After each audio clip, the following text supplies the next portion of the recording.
Welcome back. If you're preparing for exams like the UPSC, staying informed on critical national issues is key.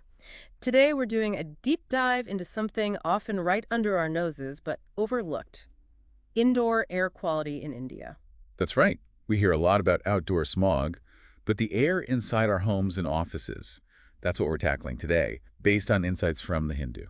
So, this mission is really about understanding why this hidden air matters so much. Let's start with the basics. What exactly is indoor air quality, or IAQ? Simply put, IAQ refers to the air quality within buildings and around them too, and how it directly affects the health and comfort of people inside. It's fundamental, but often sort of slips under the radar. Okay. And the Hindu piece mentions several specific pollutants, these sort of invisible threats lurking indoors. What are we talking about? Yeah, there's quite a list. You've got carbon monoxide, which is particularly dangerous because it's odorless, comes from incomplete burning of fuels. Right, like faulty heaters or gas stoves sometimes. Exactly. Then there's formaldehyde, often found in furniture, pressed wood products. It's a known carcinogen. Nasty stuff. What else? Well, in older buildings, asbestos is a major worry, linked to serious lung diseases.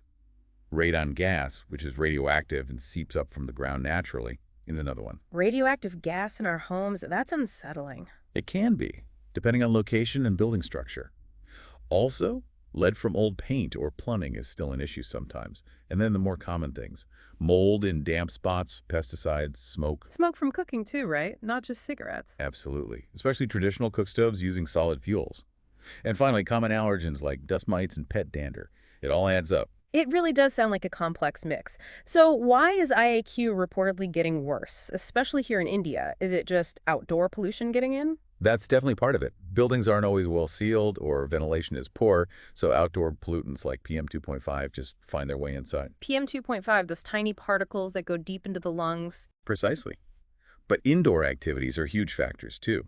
Things like cooking methods, smoking indoors, burning incense, even some cleaning agents release pollutants. And I suppose overcrowding in cities doesn't help. Not at all. It concentrates pollutants, makes it harder for them to disperse, and critically, there's a general lack of public awareness and not much specific regulatory focus on IAQ yet.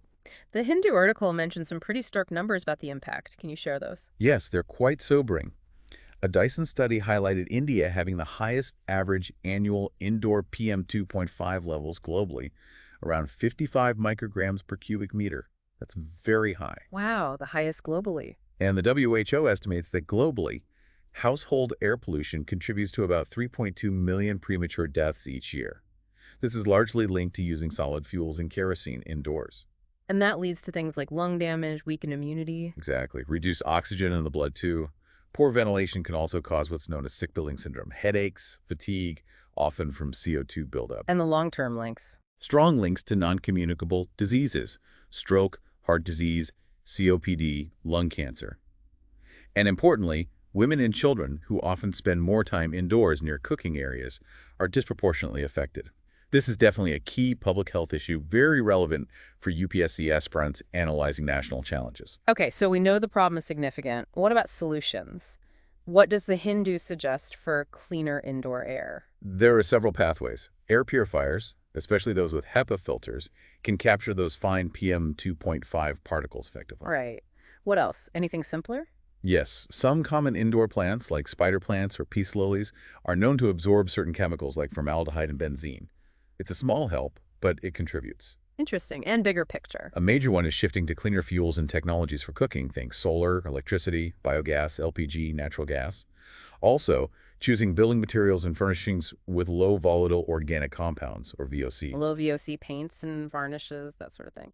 Exactly. And adopting better building practices overall, perhaps aligning with standards like those from the Indian Green Building Council or the Eco Niwa Samhita, which focus on health and sustainability in construction.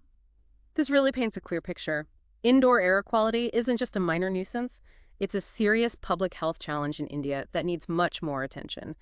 Definitely crucial knowledge for anyone tracking key national issues for UPSC. Absolutely. Tackling it needs everything from individual choices to technological shifts and, importantly, strong policy support. Ignoring it has real, long-term costs for health, well-being, and even national productivity. A critical point to consider. What are the long-term economic ripples if we don't address IAQ seriously, especially for vulnerable groups? Something to think about. If you found this deep dive insightful, please do like, subscribe, and share your thoughts or questions in the comments below. We value your engagement. Remember, this discussion was based on information sourced from The Hindu.